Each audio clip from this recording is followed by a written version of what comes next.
Shalom y bienvenidos a Vía Haftaj Israel, una frase hebrea que significa amarás a Israel. Esperamos que se queden con nosotros, ya que nuestro maestro, el Dr. Baruch, nos compartirá una enseñanza expositiva de la Biblia.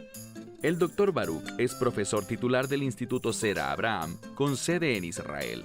Aunque todos los cursos en el instituto se imparten en hebreo, el Dr. Baruch se complace en compartir esta enseñanza en inglés con doblaje al español. Para más información, visítenos en amarasaisrael.org o descargue nuestra aplicación móvil Mi Estudio Bíblico. Aquí está Baruch y la lección de hoy. ¿Estás pensando correctamente en cuanto a tu propia vida? En otras palabras, ¿tienes una perspectiva adecuada, la perspectiva de Dios, con el fin de tomar decisiones correctas y comportarte adecuadamente? Solamente cuando entiendes las cosas desde el punto de vista de Dios es que podrás comportarte correctamente y, al final, cumplir el objetivo de Dios para tu vida. Y te pregunto algo más. ¿Conoces cuál es el propósito que tiene Dios para tu vida? Bien, vamos a verlo en la lección de hoy. Toma tu Biblia y ve conmigo al libro de Romanos, capítulo 15. Carta de Pablo a los Romanos, capítulo 15. En este primer verso, encontraremos a dos grupos de personas sobre los que se hablará. Con frecuencia, estos grupos se han traducido al español como los fuertes y los débiles. Pero si nos fijamos con cuidado en esos términos en el idioma original, tienen más que ver con personas que son capaces, que tienen una habilidad, y los que no la tienen o que no son capaces de hacer algo. Y esto realmente se relaciona con la madurez, con ser espiritualmente maduros y crecer en la fe para que puedas hacerlo. Pablo nos dará instrucciones muy importantes, instrucciones que corresponden con la revelación de la ley. Ahora, Pablo, siendo judío y siendo además fariseo, estaba muy bien familiarizado con la Torá, y él entendía lo que la ley de Dios revelaba y la bondad de la ley de Dios, con el fin de que pudiésemos efectivamente cumplir el objetivo para el cual Dios nos ha creado y por el cual el Mesías nos salvó. Dicho esto, leamos este primer verso en Romanos 15, verso 1. Leemos. Y nosotros, los que somos capaces, debemos. Entonces está hablando de un grupo, y tu Biblia quizás diga los que somos fuertes, debemos, y allí expresa lo que deberíamos hacer. Y hacer lo que debemos hacer requiere que pensemos adecuadamente, y Él nos dará esa perspectiva correcta para que podamos ver las cosas como debemos verlas, y saber lo que tenemos que hacer, así como el objetivo que necesitamos cumplir. De nuevo, verso 1. Pero nosotros, los que somos capaces, debemos. Las debilidades de los que no son capaces, debemos soportar. Es decir, existen personas débiles que no son capaces, que carecen de algo. Y nosotros debemos soportar. ¿Qué significa soportar? Significa apoyar, asistir o, esto es muy importante, nosotros debemos suplir lo que les falta a ellos. No se trata de que ellos sean rebeldes, no se trata de que no amen a Dios.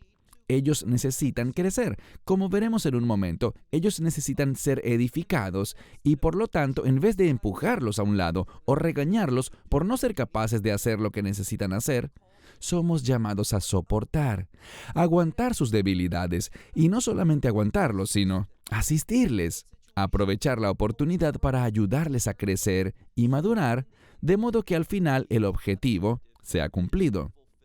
Otra vez, verso 1. Pero nosotros, los que somos capaces, debemos las debilidades de los que son débiles o incapaces, debemos soportar. Y noten el final del verso 1. Y no a nosotros mismos, y esto es importante porque en el texto, esto es enfático. Está siendo enfatizado para nosotros. y no a nosotros mismos debemos agradar. Entonces no se trata de mí, no se trata de si estoy satisfaciendo mis necesidades y mis deseos, ni que la gente me vea a mí del modo que yo quiero ser visto. Ninguno de esos es el objetivo que Dios tiene para ti. No se trata de ti. Entonces dice que no se trata de agradarnos a nosotros mismos. Verso 2. Porque cada uno de nosotros, noten lo que dice, a su prójimo debe agradar. Bien, aquí es donde volvemos a la Torá. Hemos dicho muchas veces, incluso durante el estudio del libro de Romanos, que el fundamento de la ley, el mensaje central de la ley, es amar a nuestro prójimo como a nosotros mismos. Pablo lo dice en Gálatas, toda la Torá se resume en una frase, ama a tu prójimo como a ti mismo. Esto corresponde con lo que acabamos de ver. No se trata de mí, no estoy aquí para complacerme a mí mismo, sino que quiero hacer todas las cosas pendiente de las necesidades que tiene mi prójimo. De eso es de lo que Pablo está hablando aquí. Entonces el prójimo también está siendo enfatizado. Al prójimo deben agradar. ¿Y cómo lo hacemos? Para el bien. ¿Qué significa eso? Para el bien. Hemos estudiado reiteradamente que la palabra bueno o bien tiene que ver con la voluntad de Dios. Queremos conducirnos de un modo que dé como resultado el cumplimiento de la voluntad de Dios en la vida de la persona, que ellos cumplan el objetivo, que ellos caminen de un modo que cumpla el propósito de Dios para sus vidas. Entonces leemos, para el bien, para la voluntad de Dios, y, esto es importante, para edificación. Esto significa lo siguiente, estas dos cosas funcionan juntas. Debemos preocuparnos por ser una influencia que edifique la vida de otros, de modo que el bien, es decir, la voluntad de Dios, pueda cumplirse en la vida de esa persona, que crezcan y maduren más y más. ¿Por qué?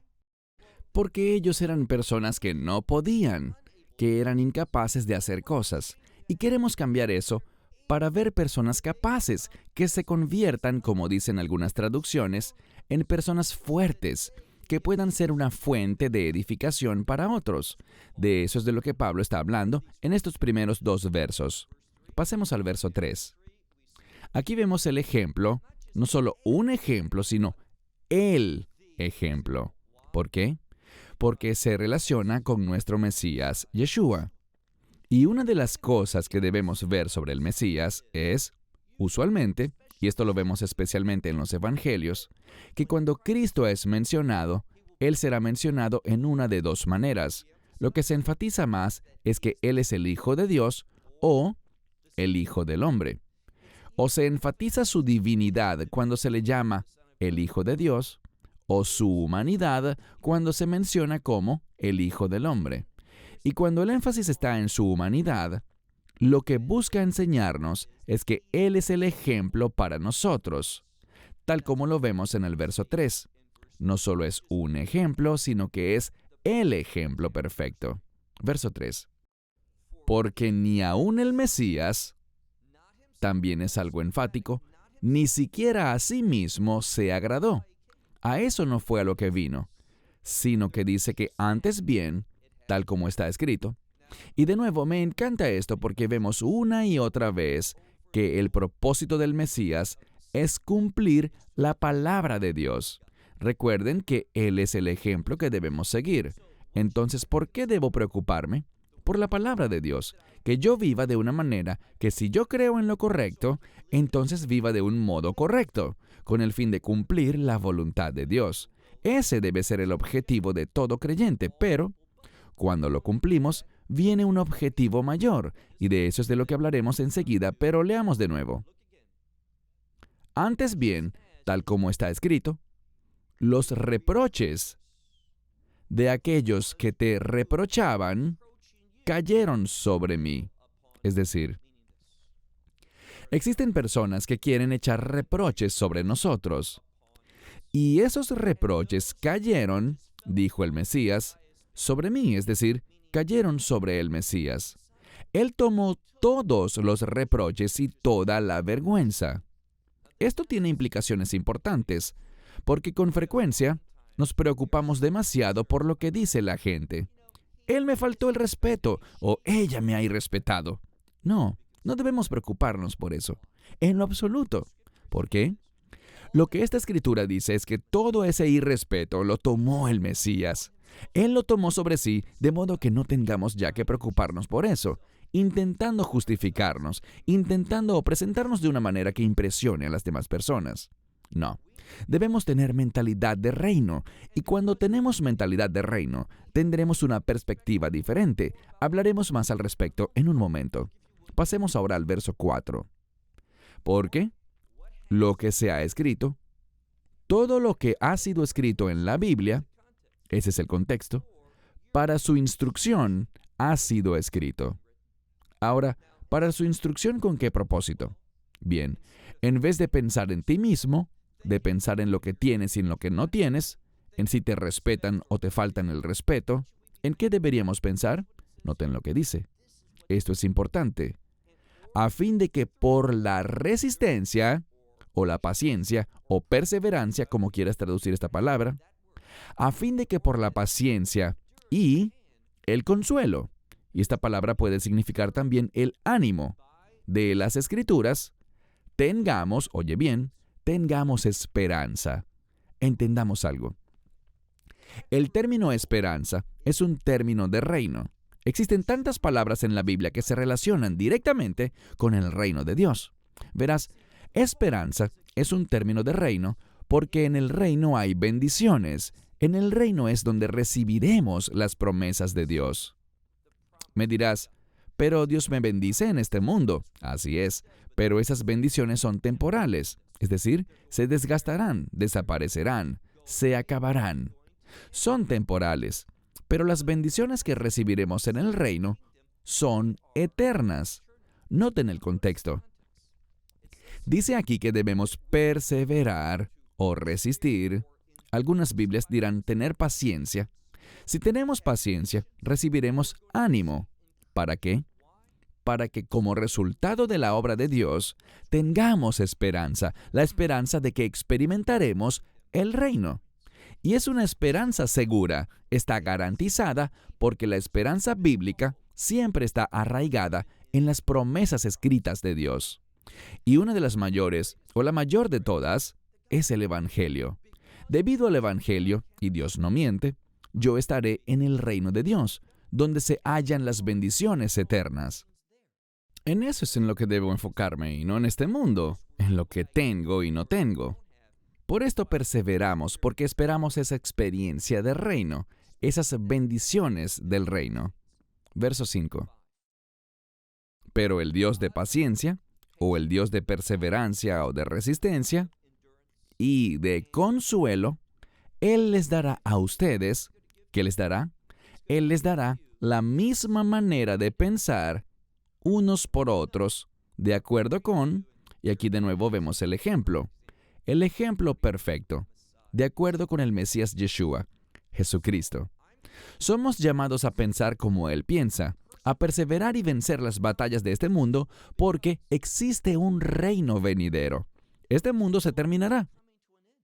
Y si no se termina mientras yo viva, mi vida terminará en este mundo. Mi esperanza es que, en este momento, durante esta grabación, tengo 58 años. Las estadísticas dicen que yo tengo, idealmente, 20 años más de vida. ¿Para qué voy a desperdiciar esos 20 años pensando en qué puedo ganar y qué no? Es una tontería. No me preocupan esos 20 años que quizás me queden de vida. Lo que me preocupa es la eternidad. ¿Qué son 20 años comparados con toda la eternidad? Ese es el mensaje que Pablo nos está dando. Entonces, el Dios de perseverancia y consuelo les dará a ustedes esa misma manera de pensar unos por otros, de acuerdo con el Mesías Yeshua. Verso 6. Con el fin de que, y tenemos dos palabras, la palabra para pasión o deseo, y el término griego homo, que significa igual, que tengamos un deseo igual, o similar, o parecido. tenemos el mismo deseo y a una voz, ¿qué hacemos? Bien, recuerden que hemos hablado del objetivo. ¿Qué deberíamos estar haciendo? ¿Qué nos debería preocupar? ¿Qué queremos lograr? Y aquí está. Se trata de tener el mismo objetivo, apasionados por él, andando en una misma mentalidad, todos unidos a una voz. ¿Haciendo qué? Glorificando a Dios, al Dios y Padre de nuestro Señor, el Mesías Yeshua. Ese es mi objetivo en toda circunstancia, que yo sea usado con el fin de que Dios sea glorificado. Ese es nuestro objetivo. No importa lo que reciba o no reciba, lo que pierda o lo que gane, nada de eso importa. No importa si me respetan o me irrespetan, si me honran o me deshonran. Lo que la gente haga no produce la menor diferencia. Lo que hagan o digan de mí, si al fin y al cabo yo me estoy comportando de un modo que le da la gloria a Dios. Ese es el verdadero éxito. Así que no piensen que el éxito es cuán grande es mi casa, cuán costoso es mi vehículo, qué vestimentas uso, si son de diseñador o no, cuánto dinero tengo en mi cuenta bancaria o si tengo grandes inversiones. Ese no es el éxito. Estas cosas en sí mismas no son ni buenas ni malas. Pueden ser usadas para la gloria de Dios también, pero lo importante es esto. ¿Estoy comportándome haciendo cosas que le dan gloria a Dios? Eso es lo importante. Verso 7. Por tanto, ustedes reciben, así es como lo hacemos, así es como lo glorificamos. Por tanto, a la luz de esto, en otras palabras, recíbanse ustedes unos a otros, tal como el Mesías también nos recibió. Y el Textus Receptus dice, a nosotros. Creo que Nestle Allen dice, a ustedes. Es un pequeño detalle, pero uno que debe ser reconocido, que nos recibamos unos a otros, así como el Mesías nos ha recibido o como les ha recibido a ustedes. ¿Para qué? Para la gloria de Dios. Es decir, existe una estrecha relación entre el cumplimiento de la voluntad de Dios y la gloria de Dios. El Mesías vino a este mundo con un propósito: reconciliación, para reconciliar a la humanidad pecadora con el Dios Santo. Y Él hizo esa obra de manera perfecta. Dios afirmó esa perfecta obra al levantarlo de entre los muertos. Cuando somos reconciliados con Dios, o sea, cuando cumplimos su voluntad en nuestra vida, cuando hay unidad en esa relación de pacto, eso le trae gloria a Dios. Verso 8. Pero les digo que el Mesías Yeshua ha venido a ser siervo de la circuncisión. ¿Qué es la circuncisión? El pueblo judío. Él vino para servir al pueblo judío y a mostrar la verdad de Dios. ¿Por qué? Con el fin de confirmar las promesas hechas a los padres. Los padres se refiere a los patriarcas, a Abraham, Yitzhak y Jacob, Abraham, Isaac y Jacob. Y el Mesías vino porque teníamos la promesa de que de los lomos de Abraham vendría una promesa. Esa promesa pasó de Abraham a Isaac, no a Ismael, y de Isaac a Jacob, no a Esaú, y de él a los hijos de Jacob. Ellos son la circuncisión. Y es la circuncisión la que debió tomar el Evangelio y compartirlo con el mundo, con el fin de que los propósitos de Dios pudieran cumplirse. Así que lo que vemos aquí es al Mesías, quien se hizo siervo para Israel y para mostrar la verdad de Dios, este pacto que fue hecho con Abraham para certificar las promesas que fueron hechas a los patriarcas. ¿Y qué producirá todo esto? Noten que hay un gran cambio en el verso 9. El énfasis del verso 8 era la circuncisión, el pueblo judío. Pero a través de Israel, esa nación que saldrá de los lomos de Abraham, ¿qué traerá como resultado? El propósito, la promesa era que todas las naciones serían bendecidas. Y de esto es de lo que habla el verso 9. Leemos. Pero las naciones por su misericordia. Hay una estrecha relación entre la misericordia y el Evangelio. Nosotros recibimos la misericordia de Dios. En otras palabras, recibimos la gracia de Dios por el mensaje del Evangelio. Y el Evangelio fue difundido en este mundo por el pueblo judío. Y por tanto, dice, y las naciones, o los gentiles si prefieres traducirlo así, por su misericordia. ¿Y qué produce esa misericordia? Que glorifiquen a Dios tal como está escrito. Siempre la meta es glorificar a Dios tal como está escrito. Por esta razón, te confesaré a ti, refiriéndose a Dios, te confesaré, te reconoceré a ti entre las naciones, y a tu nombre cantaré. Estos son versos de un salmo. Si nos fijamos, dice en esta escritura que está hablando sobre cómo, proféticamente, Dios será alabado entre los de la circuncisión, Israel, el pueblo judío, y entre las naciones. Su orden se mantiene al judío primero y también al griego, es decir, a los gentiles. Tenemos esta hermosa promesa de que a tu nombre cantaré y te confesaré entre las naciones. Pasemos al verso 10. El mismo concepto y de nuevo dice, regocíjense, oh naciones, con su pueblo. Lo que está diciendo aquí es que el objetivo de Dios, lo que glorifica a Dios, es que la humanidad, tanto judíos como gentiles, tanto circuncisos como las naciones, se regocijen ante Dios. Leamos el verso completo. Y de nuevo dice, ustedes alégrense, naciones, con su pueblo. Verso 11. Y otra vez, alaben al Señor todas las naciones, y alábenle todos los pueblos. La razón de ser de estas citas es decir que lo que Dios quiere es que la gente le alabe, le adore y le glorifique, así que eso es lo que todos debemos procurar. Debemos orar diariamente. Dios, úsame en la vida de otras personas para que puedan ser cambiados, que yo pueda influenciarles a darle honor y alabanza a Dios. Bien sean judíos o no judíos, eso no importa. Dios quiere que toda la humanidad le alabe a Él. Y el fundamento de esto es ciertamente el Mesías.